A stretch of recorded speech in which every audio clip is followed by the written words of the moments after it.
যে প্রশ্নটা বারবার আসছে, আমরা কি, আমরা কোত্থেকে আসছি, তো আমরা কোনো নতুন সংগঠন করতে চাই কিনা, এই যে একটা ভ্রান্ত ধারণা সবার ভিতরে ছড়িয়ে দিয়েছে, সেই জিনিসটাকে আমরা ভাঙতে চাই।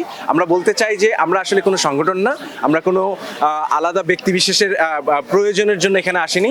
আমরা যেই বিষয়টা নিয়ে কথা বলছি সেটার সাথে আমাদের সকলের স্বার্থ মানে সংযুক্ত, এবং আমরা আমাদের অধিকার বিষয়ে কথা বলতে এসেছি।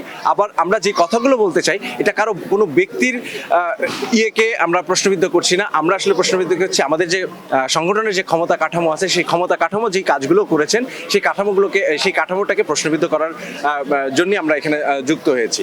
অ্যান্ড আমাদের সাথে যেটা বললাম, যে আমাদের সাথে যে প্রশ্নটা আসছে, যে আমাদের সাথে ওইভাবে কোনো রকম যোগাযোগ হয়নি। সো আমরা জানি না, আমরা এটা জাস্ট ভিতর থেকে জানি যে তারা এরকম একটা সাধারণ সভার দিয়েছিলেন।